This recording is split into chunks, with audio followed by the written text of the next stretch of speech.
महादेव को देखेंगे आप, कैसे देवता हैं? भीगे देव, 24 घंटा भीगे ही रहते हैं। और ये भीगे देव होने का तात्पर्य, वे सदा जल में निमग्न रहते हैं। उससे हम आप सबको यह बात दर्शा रहे हैं, बता रहे हैं कि वे अभी भी प्यासे ही हैं। जल तो केवल भौतिक रूप में हमको दिख रहा है, पर महादेव वास्तव में प्यासे तो मानस जी के हैं, ठाकुर जी के चरित्र सुनने के। अरे कहां तक कहें, इतने प्यासे हैं महादेव भगवत लीला सुनने के कि अपने 11 रुद्रों में अंतिम रुद्र के रूप में स्वयं हनुमान जी बनकर के, कपीश्वर बनकर के प्रकट हो गए। क्षमा कीजिएगा, हम व्यास मंच से एक बात कहें। हनुमान जी महाराज दुष्टों का दलन करने के लिए प्रकट हुए नहीं। श्री हनुमान जी महाराज अपने प्रताप को प्रतिष्ठित करने के लिए प्रकट हुए नहीं। श्री हनुमान जी महाराज अपने पराक्रम से संसार के लोगों की पीड़ा, विपत्ति, आपत्ति, कष्टों को दूर करने के लिए प्रकट हुए नहीं। ये जितने भी कारण हम हनुमान जी के लिए देख रहे हैं, ये सब हमको बहकाने के कारण हैं।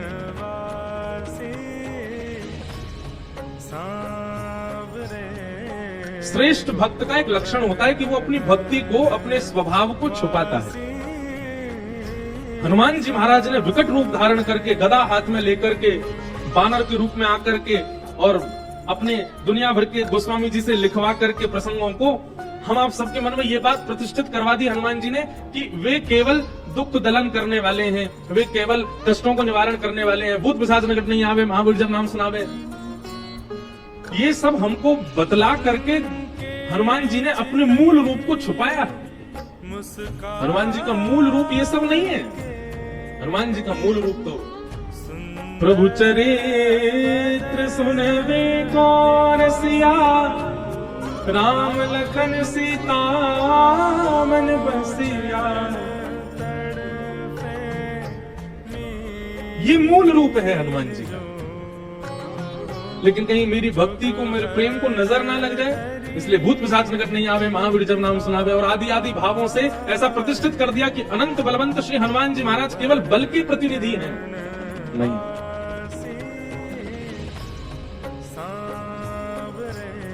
हनुमान जी तो अत्यंत प्रेम के सागर हैं। और महादेव कथा के इतने रसिया हैं कि वे ही हनुमंत रूप धारण करके कथा श्रवणार्थ पधारे।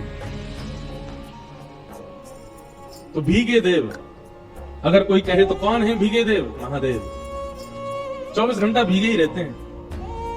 भीगे रहने का मतलब तात्पर्य क्या है? वे प्यासे हैं। किसके प्यासे हैं? रामचरित्र के प्यासे हैं, कृष्ण लीला के प्यासे हैं। हमारे ब्रजमंडल में कितने रूप हैं महादेव के। नंदगांव चले जाओ तो नंदीश्वर, गोवर्धन चले जाओ तो आशीश्वर, चकलेश्वर, मथुरा चले जाओ तो भूतेश्वर, और वृंदावन के तो सबको जानते हैं। वृंदावन में कौन है? गोपीश्वर। महाराज नंदगांव में तो श्री महादेव ऐसे बैठे हैं। कहां बैठे पता है? यशोदा मैया लाला को जब नवावे, रसोई घर में गुसल खाने में ले जाकर के जब लाला को नवाए, तो जहां से श्री लाल जी के तन पर पड़ने वाला जल जिस नाली से बाहर आता, महादेव वहीं बैठे हैं। ठाकुर जी का अभिषेक युक्त जल ही मोरी में है के महादेव के ऊपर आता, वहीं बैठे हैं श्री नंदेश्वर महादेव। वहां बैठ करके श्री ठाकुर जी के चरणामृत से ही पूरे दिन अभिषेक अपना करते रहते हैं। ऐसे श्री महादेव रामचरित्र, कृष्ण चरित्र, रामलीला, कृष्ण लीला सुनने के अनन्य रसिया। तो हमने तो एक संकल्प धारण किया है मन में कि पाठक परिवार कथा कराए तो ही हम राम कथा सुनावेंगे। यह भी एक प्रकार से महादेव यूं कहेंगे कि भाई ये तो गलत है, पर अब हमने ये भी भाव रखा है कि हम अपने प्रयास से भी करेंगे कि हम महादेव जहां जहां विराजने उनको श्री रामचरित्र सुनाने के लिए जाया करेंगे। और भागवत हम पूरी दुनिया को सुनाएंगे, पर राम कथा केवल महादेव को सुनाएंगे। अगर कल को कोई हमसे कहे भी कि हमें राम कथा सुननी, तो हम कहेंगे ज्योतिर्लिंग में चलो, वहीं सुनाएंगे। राम कथा अब और कहीं हमको ऐसा लगता है कि हमको कहने में हम असमर्थ हो जाएंगे, पर वैसे तो अभी भी असमर्थ ही हैं। और महादेव, ऐसा हमको बार बार कल से ही प्रतीत हो रहा है कि हम किसी को नहीं सुना रहे, महादेव ही सुन रहे हैं। जिस प्रकार का कथाओं का व्यवस्था होती है, उस व्यवस्था से ही हमारी कथा निकलती है। कई बार यहाँ कई चीजों में अब कूलरों की इतनी आवाज है कि हमको अपनी आवाज ही कम आ रही है, संगीत के स्वर ही बहुत कम सुनाई दे रहे हैं, पर ये मन में भाव आ ही नहीं रहा है कि आपको सुनाना है। मन में यही भाव है कि नहीं, महादेव सुन रहे हैं बैठ के, तो उनको श्रवण करानी है। तो उस भाव से प्रकट हो रही है चर्चा। तो आज से बालकांड का प्रारंभ हम कर रहे हैं। सब जानते हैं, अत्यंत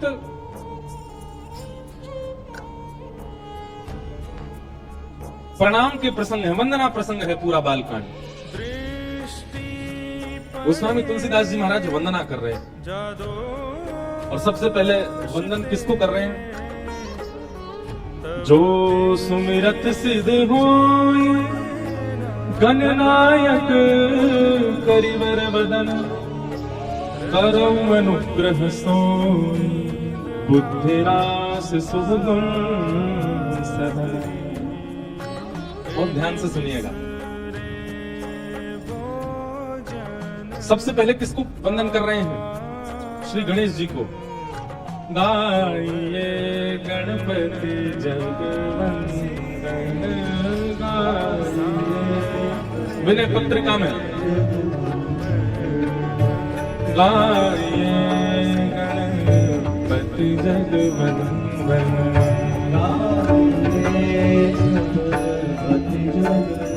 ये एक प्रकार से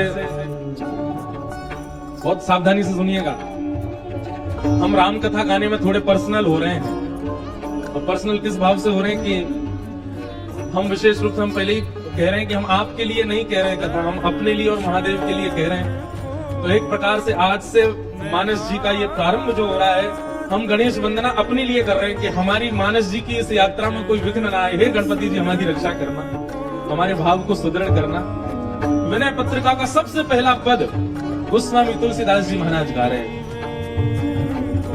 गाइए गणपति जगवंदन, गाइए गणपति जगवंदन।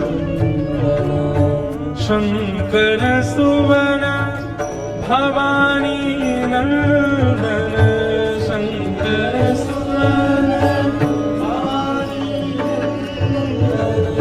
शंकर सुवन भवानी नंदन, शंकर सुवन भवानी नंदन। गाइए गणपति जगवंदन,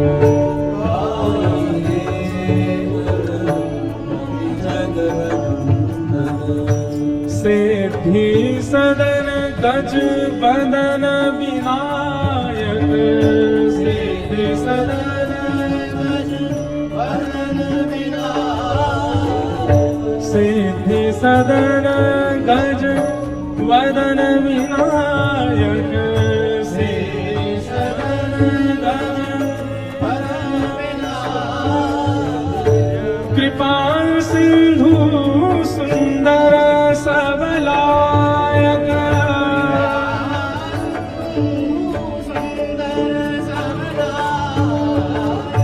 कृपा सिंधु सुंदर सबलायक।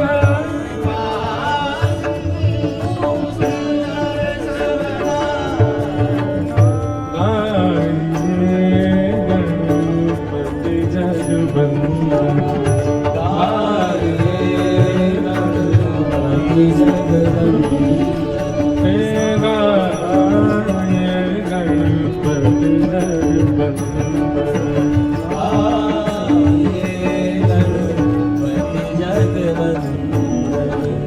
मोदक प्रिय मुद मंगल दाता, मोदक प्रिय मुद मंगल दाता। विद्या निधि बुद्धि विधाता,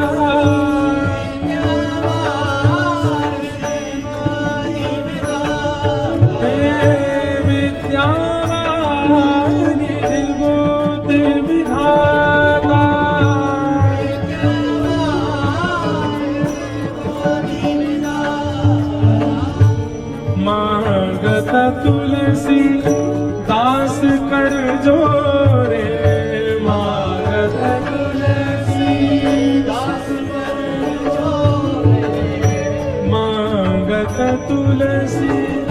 ये अंतिम पंक्ति सबको गानी है, ये भाव हमारा भी होना चाहिए जो गोस्वामी जी मांग रहे हैं। मांगत तुलसी दास कर जोरे, मांगत तुलसी दास कर जोरे, बसहि राम सिय मानस मोरे, बसहि राम सिय मानस मोरे, बसहि राम सिय मानस मोरे, बसहि राम सिय मानस मोरे। आये गणपति जगवंदन, आये गणपति जगवंदन,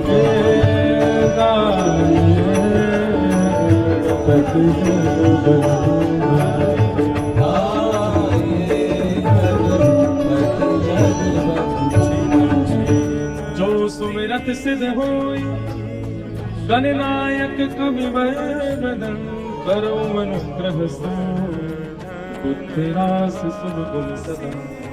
गोस्वामी तुलसीदास जी महाराज गणपति वंदना कर रहे हैं। पहले सबसे पहला प्रणाम गणेश जी को करो। और जब संस्कृत का मंगलाचरण किया तो वहां पर भी वर्णानाम अर्थ संगानाम रसानाम छंद सामपि मंगलानाम च कर्तारो वंदे वाणी विनायको।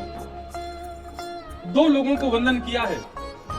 सब लोग इधर देखो, सावधानी से सुनो। वाणी